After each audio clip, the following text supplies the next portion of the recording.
Bonjour, donc nous allons continuer notre livre sur le livre Maths et Matrices, les nombres réels. On va aller dans le truc. Alors c'est un Wikibook.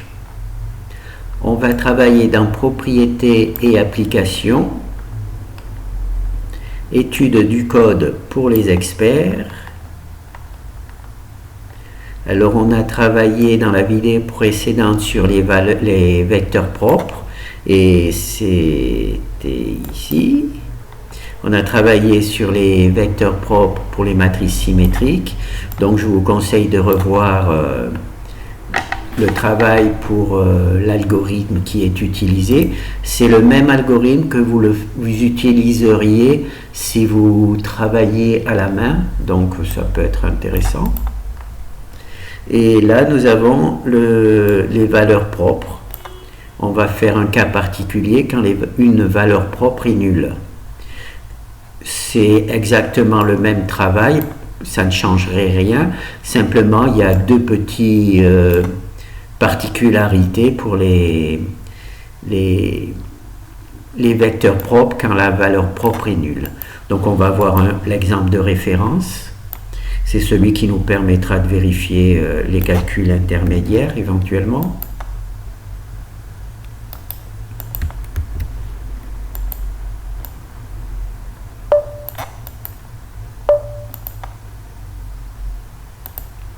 Alors il y a une matrice identité, il y a une matrice A, ici il y a les vecteurs propres. Quand on va utiliser ces vecteurs propres, on va en prendre l'inverse, multiplié par A, multiplié par V, ça va nous donner les valeurs propres. Alors la première valeur propre c'est 5, la deuxième valeur propre c'est 4, et la troisième valeur propre c'est un nombre 2 10 puissance moins 11. 2 10 puissance moins 11, je considère ça comme nul. Donc c'est 0. D'accord ? Et donc ici on a calculé à partir du vecteur propre, on a calculé les valeurs propres. 5, 4 et on va dire 0. D'accord ? Et quand on utilise la matrice des valeurs propres, et que l'on la multiplie par la gauche par V et par la droite par l'inverse de V, on retrouve bien la matrice qui correspond, la matrice A, au moins 5 chiffres après la virgule, voilà, malgré le fait que cette valeur propre est normalement nulle, mais elle n'apparaît pas comme nulle. Alors, pour résoudre le problème visuel, pour résoudre ce problème visuel où on voit que c'est pas nul, donc ça complique un peu, 10 puissance moins 11. Donc j'ai décidé d'introduire cette petite fonction qui copie un scalaire. Alors il y a un scalaire, on le copie dans la matrice M. Alors le scalaire, ça sera 0, le nombre 0. On le copie dans la matrice des valeurs propres, à l'endroit ligne 3, colonne 3. Ligne 3, colonne 3, c'est celle-ci, donc on va mettre 0 ici. Comme ça, on aura bien le travail correct.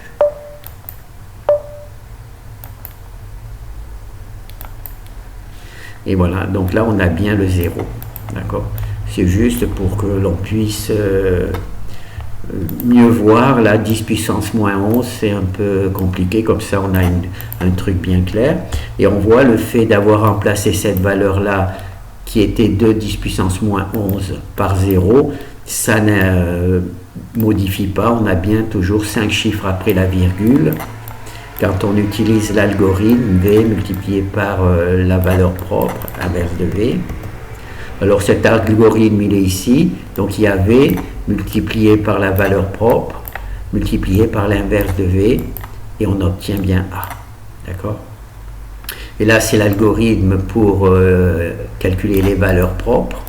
Alors on prend l'inverse de V, ici l'inverse de V, on le multiplie par A, donc ça c'est la première partie. Il y a une deuxième multiplication où on multiplie cette valeur-là par V, donc cette valeur-là par V, et on obtient les valeurs propres qui sont un truc ici.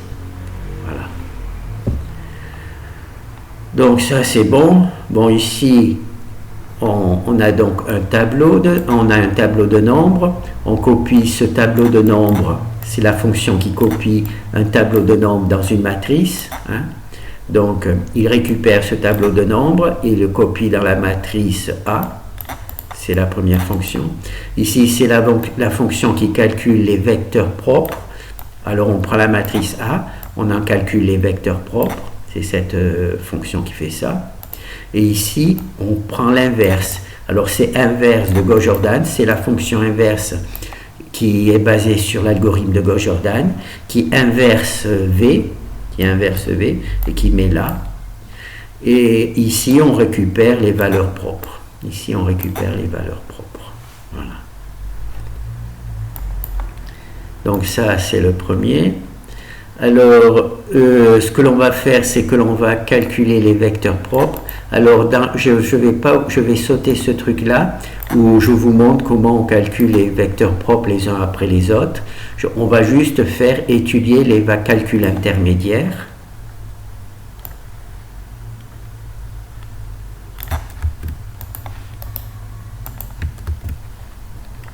Alors, l'algorithme qui permet de calculer un vecteur propre, hein, là c'est le premier, un vecteur propre, c'est celui-ci.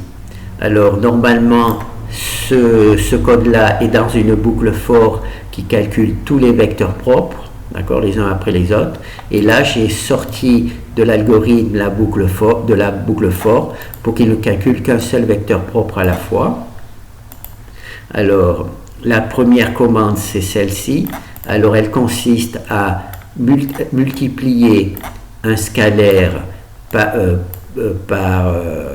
sur une matrice. Alors la matrice c'est les valeurs propres.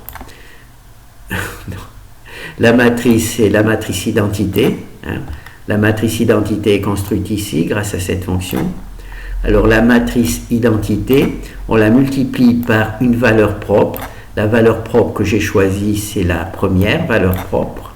Alors c'était 5 hein, dans notre exemple. On multiplie donc la matrice identité par une valeur propre, et ça nous donne la matrice identité par la valeur propre, donc on va afficher ça. Donc on a notre matrice identité, et je le multiplie, cette matrice identité, par la première valeur propre. On se rappelle, première valeur propre c'est 5, deuxième valeur propre c'est 4, et troisième valeur propre c'est 0. Donc là c'est la première truc. Voilà.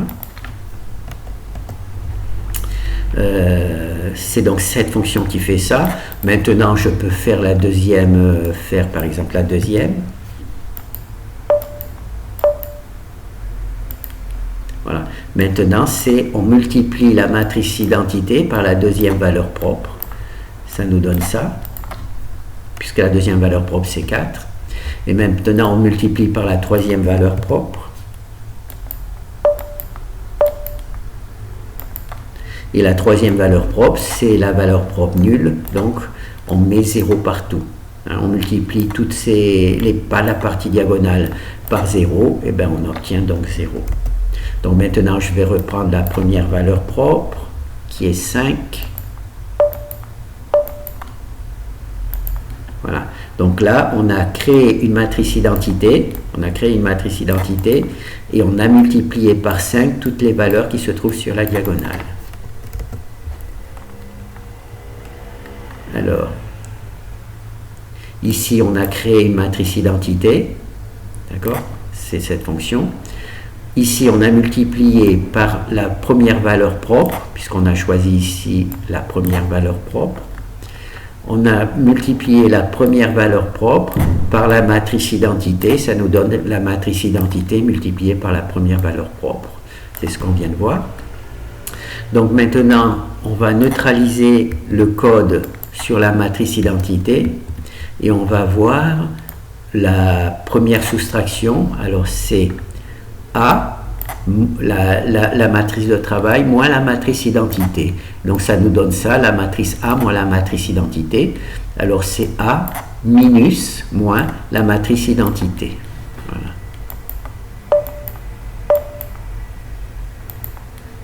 Alors ici on a A, on a notre matrice identité qu'on a vue tout à l'heure, hein, c'était la matrice diagonale truc. Et là on voit ces valeurs-là n'ont pas changé. Pourquoi? Parce qu'elles ne sont pas sur la diagonale. Par contre, les valeurs qui sont sur la diagonale ont changé, puisqu'on a soustrait justement la matrice identité. Donc ces valeurs-là sur la diagonale ont changé. Par contre, les valeurs qui ne sont pas sur la diagonale sont identiques. Et c'est cette fonction-là qui fait ce travail A moins la matrice identité que l'on a multiplié par la première valeur propre, et ça nous donne ça. Voilà. Donc là, je récupère, donc c'est ici que c'est affiché, hein. C'est affiché la matrice. Voilà. Donc maintenant, je vais mettre en route cette ligne, et je vais neutraliser la ligne du dessus. Alors maintenant, ce que l'on va voir, c'est qu'on a construit un système AB. Alors c'est ici, copier A et B dans AB, en gros construire le système AB. Donc pour A, on va prendre tout simplement notre matrice A moins la matrice identité. B, ça va être un vecteur nul. Voilà, c'est un vecteur nul, hein. B c'est un vecteur nul. Et on a AB. Pourquoi? Parce que je vais appliquer la fonction Gauss-Jordan, et la fonction Gauss-Jordan, elle ne fonctionne que sur des systèmes AB. Donc il a fallu que je construise un système AB, d'accord?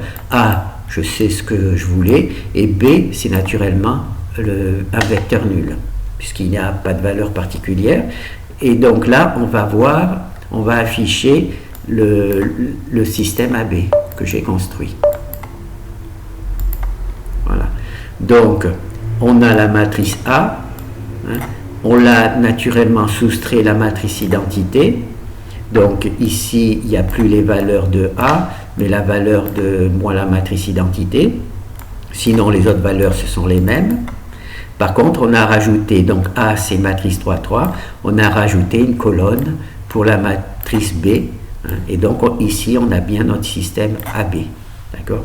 Alors A, hein, le A du système, c'est pas le vrai A, c'est pas celui-là, c'est A moins la matrice identité. D'accord? C'est pour ça que ces deux matrices A ne sont pas tout à fait identiques, en particulier au niveau des diagonales.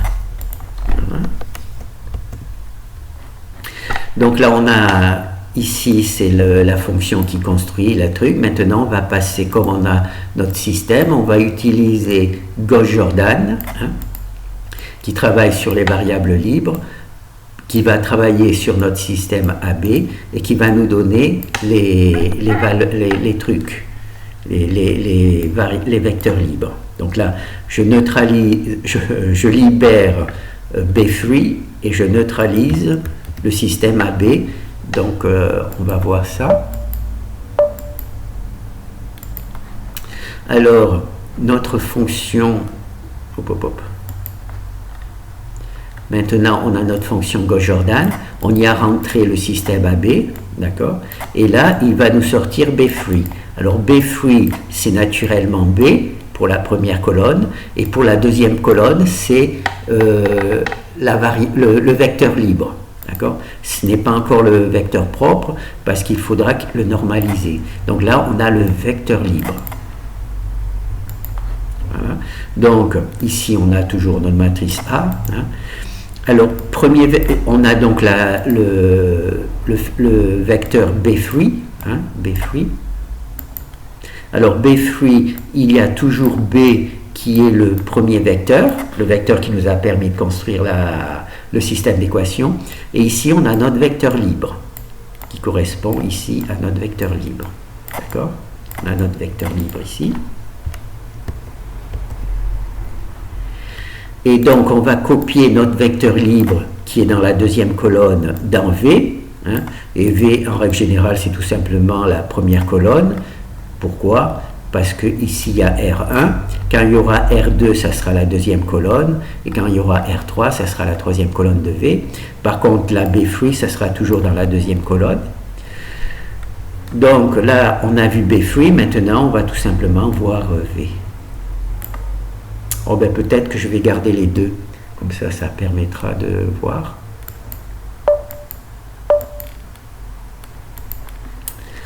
Alors, ici, on a notre matrice A, ici on a notre vecteur libre, d'accord? Et ici, c'est ce vecteur libre qui a été normalisé. Alors, je vais neutraliser la normalisation.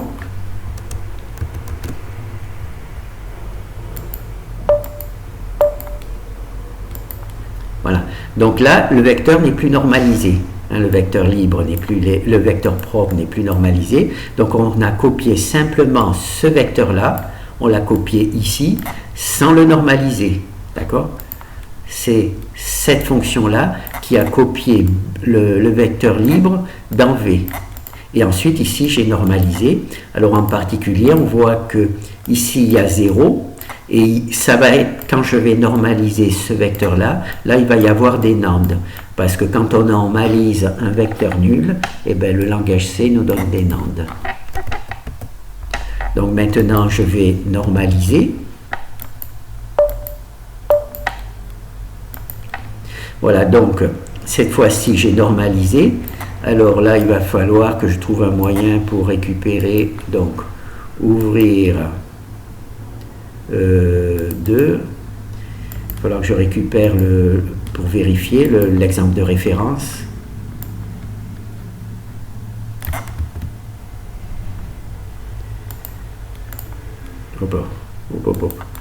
Je ne sais pas où je vais.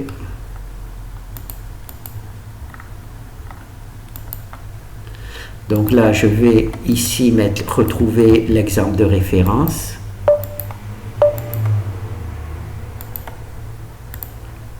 Voilà, donc là, j'ai bien l'exemple de référence. Et voilà. Voilà. Voilà, donc là, j'ai bien l'exemple de référence. Alors, le vecteur ici est bien celui-là. D'accord? C'est bien celui-là. Alors, je peux faire le deuxième. Je fais le deuxième, exactement. Le deuxième.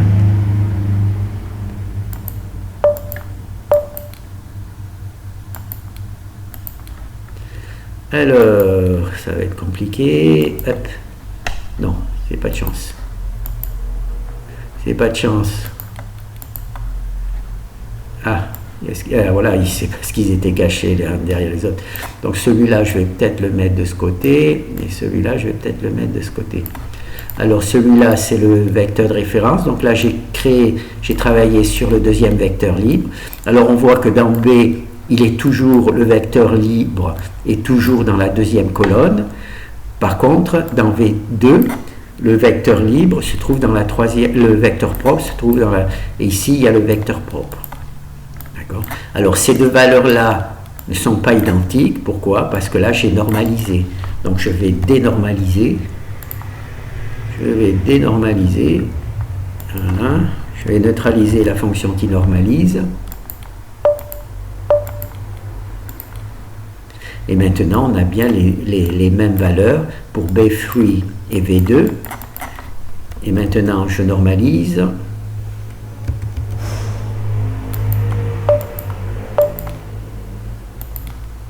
Et là, on n'a plus les mêmes valeurs. Par contre, on a les bonnes valeurs par rapport... Voilà. On a le deuxième, on a bien le troisième. D'accord? Alors maintenant, je vais juste faire pour m'amuser le troisième.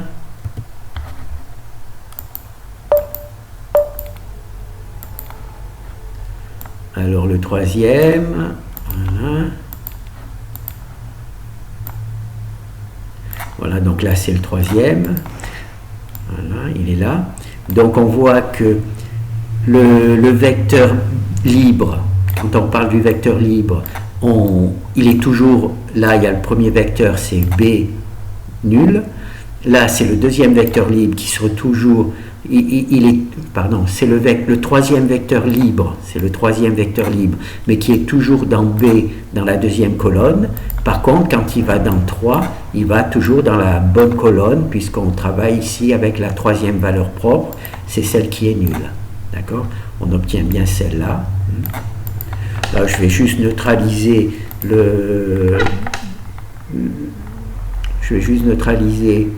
la normalisation pour vérifier que j'ai bien copié le bon vecteur.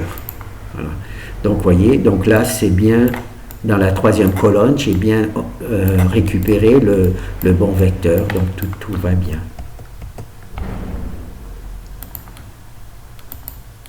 Oh là, alors où j'en suis là? Hop, voilà. Donc là, on a vu notre travail sur les matrices. Donc ça, c'était une répétition de la vidéo précédente. Maintenant, on va voir le travail particulier sur les valeurs propres quand elles sont nulles.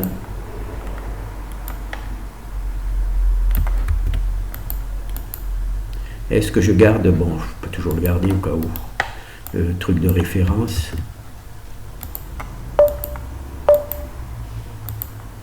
Alors là, on a notre matrice A, là, on a notre vecteur V, des vecteurs propres. Là, on a pris le troisième vecteur propre. Le troisième vecteur propre, c'est quand la valeur propre est nulle. On va juste, référence.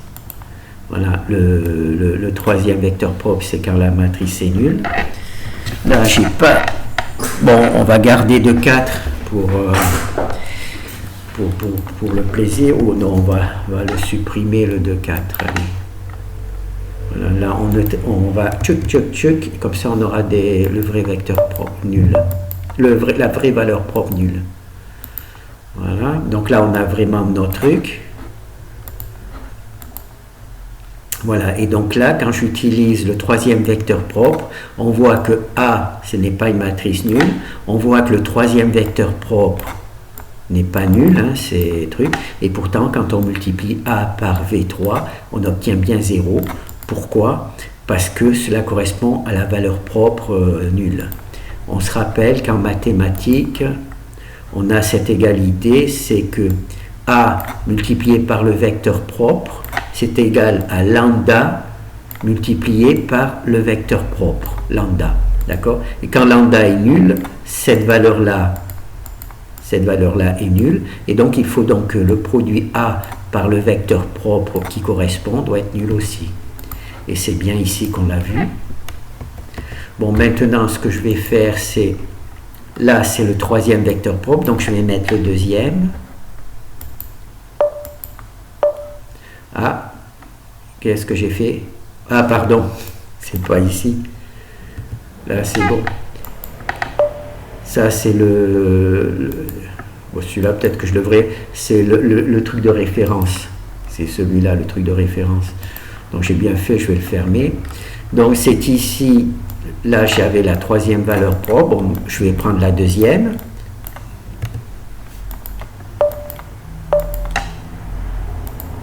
La deuxième valeur propre, c'était 4. La deuxième valeur propre, c'était 4, d'accord?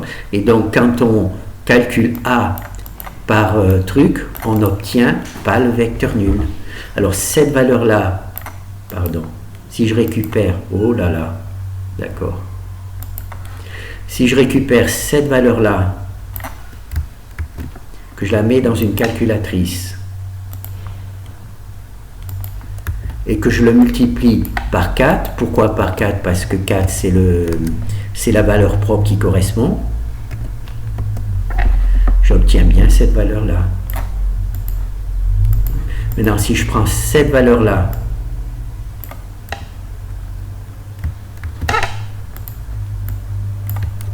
je la multiplie par 4, j'obtiens bien cette valeur-là. Pourquoi? Parce que ce vecteur-là, ce vecteur propre-là, a pour valeur propre 4. D'accord? Maintenant, on va faire 1. Alors, le 1, la première valeur propre, c'était 5. Donc là, c'était 4. La première valeur propre, c'était 5. Donc là, je vais faire avec la valeur propre 1. Alors là, on a bien A multiplié par le premier vecteur propre, c'est-à-dire celui-là, et bien on n'obtient pas 0, on obtient cette valeur-là. Et cette valeur-là, c'est tout simplement ce nombre-là, alors je récupère, multiplié par 5. Pourquoi? Parce que 5, c'est la valeur propre de ce vecteur. Voilà. J'obtiens bien cette valeur-là dans ma calculatrice. Donc ça, c'est bon. Donc là, on a vu, mais maintenant, si je mets 3, c'est-à-dire la valeur propre 3, c'est la valeur propre qui est nulle. Donc là, j'avais la valeur propre 5 qui est égale à 5. Là, c'est la valeur propre 3 qui est nulle. Donc là, j'ai truc. Et donc, quand je fais ça, j'obtiens 0. Pourquoi? Tout simplement parce que si je récupère cette valeur-là,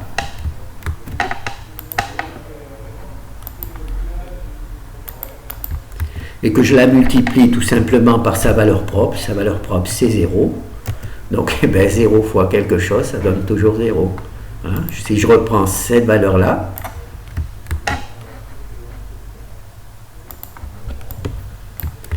je la multiplie par sa valeur propre, qui correspond à sa valeur 0, ben, j'obtiens 0. C'est la raison pour laquelle A n'est pas nul, V n'est pas nul, mais quand on multiplie A par V3, on obtient bien 0. Voilà. Parce que,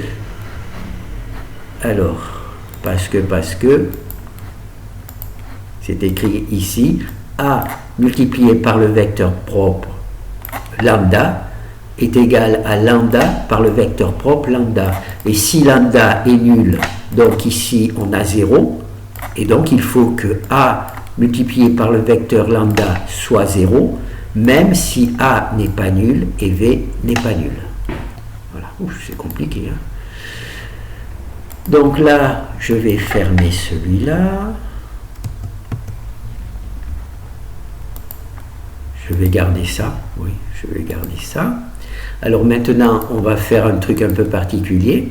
Alors on a donc notre vecteur qui annule quand on fait le produit A, V, lambda, parce que c'est le vecteur qui est égal à 0, c'est le vecteur qui correspond à la valeur propre 0, je me suis demandé, est-ce que si on multiplie par S ce vecteur, est-ce que l'on obtient toujours 0?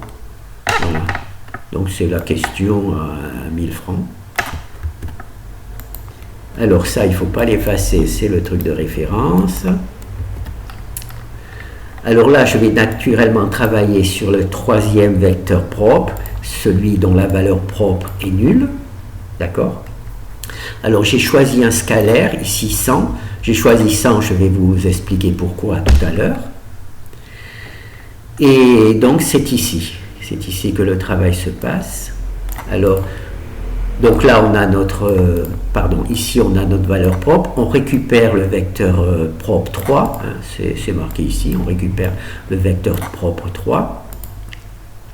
On le multiplie par S, on le multiplie par 100, multiplié par un scalaire, la matrice M, ici la matrice M c'est V3, donc on a donc S multiplié par 100, V3 multiplié par 100, et on va simplement ensuite multiplier A par le vecteur 3 multiplié par 100, c'est cette opération-là, et on va voir ce qui se passe. Voilà. Donc là on a A, là on a V, là on a V3, notre vecteur, on va le vérifier. Hein. Oh d'accord. Voilà. On a V3, alors le V3 il est ici. Voilà. On a notre V3 ici. Je vais essayer de ne pas faire disparaître. Donc on a notre V3, on l'a multiplié par 100. Donc là, le 84 qui est derrière la virgule, il passe devant, tout simplement parce qu'on a multiplié par 100. Le 40 qui est derrière la virgule, on la met, il passe devant, parce qu'on l'a multiplié par... Le 35 qui est derrière la virgule, hein, donc on l'a multiplié par 100, et on obtient toujours 0. D'accord. Je vais... Au lieu, c'est pour ça que j'ai mis par 100. J'ai multiplié par 100 simplement pour que ça soit bien visuel, la multiplication. Voilà. Maintenant, je vais multiplier par 1, 2, 3 pour montrer que la valeur qu'on multiplie n'a pas d'importance. Alors là, toujours A, toujours V. Donc là, on a multiplié par 1, 2, 3. Donc naturellement, ce n'est pas visible que c'est multiplié par 1, 2, 3 parce que ce n'est pas comme 100, ce n'est pas un nombre simple. Mais quand on multiplie A par notre vecteur V3 qu'on a multiplié par 123, on obtient toujours 0. Alors qu'est-ce que cela veut dire? Cela veut dire que notre vecteur propre V3, d'accord, notre vecteur propre V3 définit un espace vectoriel qui correspond tout simplement à V3. Cet espace vectoriel est une droite, puisqu'il y a 3 trucs, hein, c'est une droite. Ça serait un plan s'il y avait 2 vecteurs, mais comme il n'y en a qu'un seul, c'est une droite. Et tous les vecteurs qui sont sur cette droite, eh ben, ils annulent le produit A par vecteur 3. S vecteur 3. C'est-à-dire, quelle que soit la valeur de ce scalaire, quand on le multiplie par V3, donc on va avoir un multiple de V3, et bien, quand on le multiplie par A, on obtient toujours 0. D'accord? Et donc, ça veut dire que tout l'espace créé par le vecteur 3, tout l'espace qui est un espace ligne, hein, qui est une droite, tout l'espace créé par vecteur 3, eh bien, annule ce produit. Je vais mettre une valeur 2, par exemple 2, pour montrer que... Voilà, donc A, V. Alors là, on a toujours notre vecteur V, on l'a multiplié par 2, et bien on obtient toujours 0. D'accord? Donc il faut imaginer que tous les vecteurs qui sont sur la droite, qui correspondent au vecteur 3, et bien, dont la valeur propre est nulle, et bien ils annulent toujours A.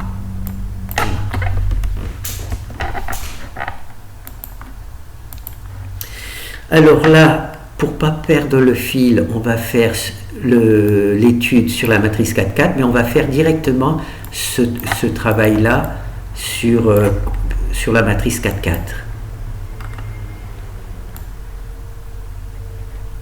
Après, éventuellement, on reviendra en arrière. Donc là, il faut fermer celui-là, puisque ce n'est plus le même. Là. Alors, par contre, il me faut le fichier de l'exemple de référence. Je ne sais plus, annuler. A1, donc il faut A2. Ouvrir A2. Donc là, il faut quand même récupérer le fichier de référence pour 4,4.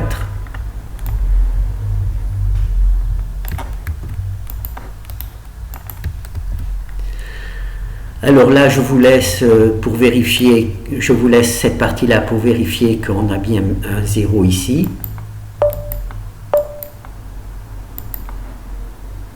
Alors on a notre matrice A, on a nos vecteurs propres V, on a nos valeurs propres. Alors c'est 5, 4, 2, et là on a moins 2 10 puissance moins 10. D'accord? Donc c'est une valeur qui est très petite. Moi, je considère ça comme 0. Et quand on refait, alors l'algorithme, là, c'est l'inverse de V par A multiplié par V, ça nous donne des valeurs propres. Ça, c'est l'algorithme 1.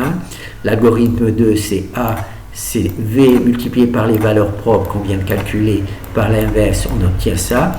Et quand on regarde, les 5 derniers chiffres sont au moins identiques pour A et ce truc, donc c'est correct. Alors là, naturellement, je vais vous montrer comment j'ai fait pour que ça soit là, 10 moins, on peut dire que c'est 0, moi je considère ça comme 0.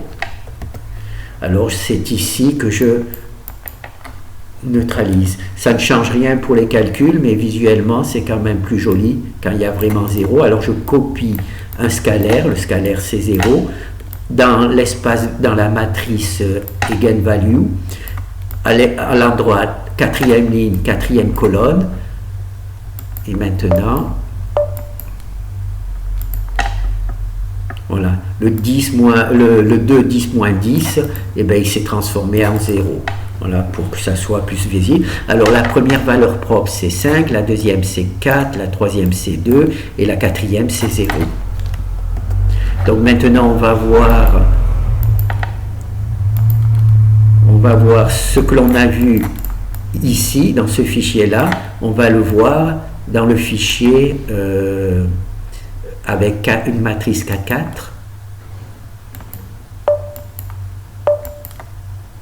Ah, j'ai pas gardé, oh, quel idiot, j'ai pas gardé le truc de référence. Voilà, donc là j'ai gardé le truc de référence. Pour pas faire d'erreur, je vais le fermer. Je vais garder que le truc de truc. Alors là, le truc de référence, il est là. Alors ici, on a notre vecteur 4,4, d'accord? C'est celui-là, c'est le vecteur 4,4. On l'a multiplié par 100. Alors là, 0,5 devient 5, 55 après la virgule devient 55 devant la virgule, puisqu'on l'a multiplié par 100. Et quand on fait le produit de V4 multiplié par 100 par A, on obtient bien 0, exactement comme précédemment. D'accord? Bon, maintenant, je vais juste mettre 1, 2, 3 pour vérifier. 1, 2, 3.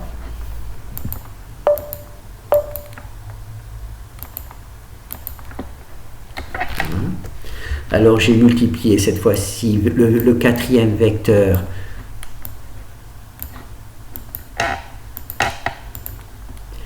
Voilà. Oh là là là là. Oh là là, d'accord. Alors le quatrième vecteur, c'est celui-là, hein, le quatrième vecteur propre, celui-là.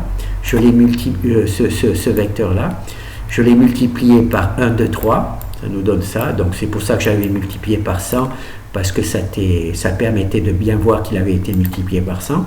Donc on a un nouveau vecteur, et quand on le multiplie, on obtient bien 0.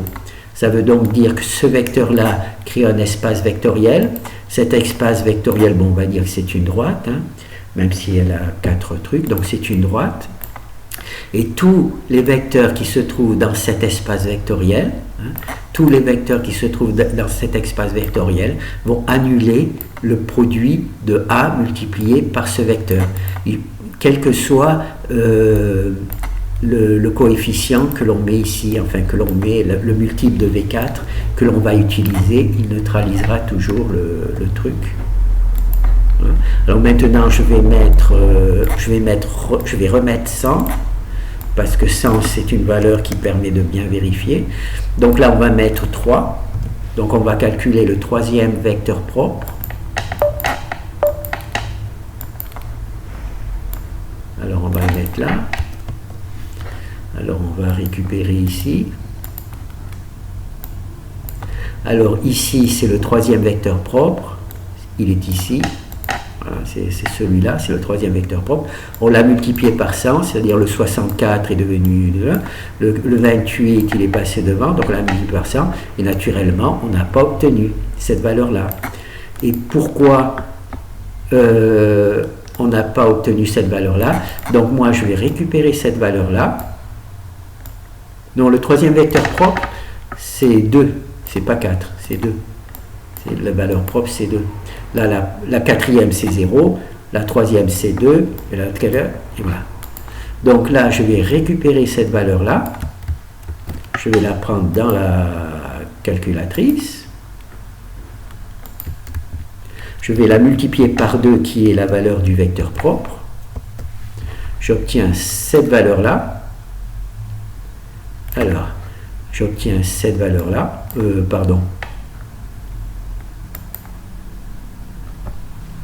qu'est-ce que je dis? Donc là, c'est le vecteur propre. Oui, c'est ici, bien entendu, puisque là, on multiplie A par le vecteur. Donc, j'obtiens cette valeur-là. Et cette valeur-là, pour obtenir la même, je la multiplie par 100. Voilà. Et j'obtiens bien la valeur-là. Donc, c'est ici que j'ai mon vecteur truc. Quand je le multiplie par 2, j'obtiens cette valeur-là. Et comme là, il a été multiplié par 100, il faut aussi la multiplier par 100. Voilà. Alors maintenant, je vais prendre le vecteur 1, le premier. Là, pour me simplifier la vie, je vais multiplier par 1. D'accord?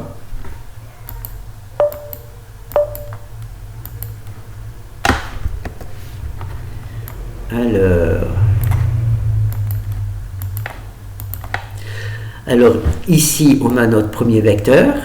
On voit que quand on multiplie A par notre premier vecteur multiplié par 1, on n'obtient pas 0. Hein. Seul le vecteur 4 permet d'obtenir 0 ici.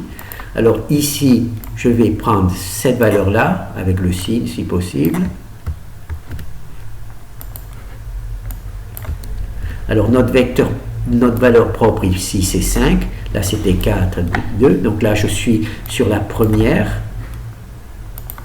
J'ai choisi ici de travailler sur la première. Donc, alors, calculatrice. Alors, c'est multiplié par 5. Et maintenant, il va falloir retrouver... Voilà. Quand j'ai multiplié cette valeur-là par 5, hein, 31, 3179, multiplié par 5, j'obtiens bien cette valeur-là. D'accord? J'obtiens bien cette valeur-là. Donc là, je vais fermer. Et maintenant, si je remets 4 ici,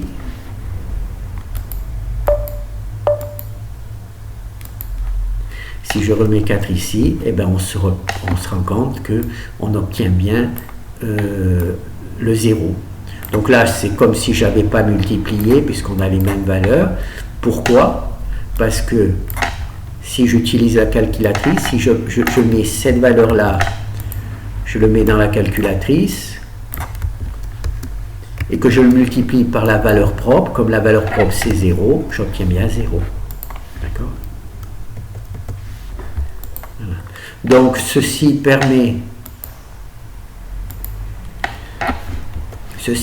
de dire que V4 fabrique un espace vectoriel, hein, d'une dimension, puisque un espace vectoriel, on va dire que c'est une ligne, et tous les vecteurs qui sont sur cette ligne, eh ben, ils annulent le produit A multiplié par S V4, le quatrième valeur propre, le quatrième vecteur propre. D'accord? Voilà. On peut prendre n'importe quelle valeur pour V4 du moment que c'est un multiple de V4. Voilà.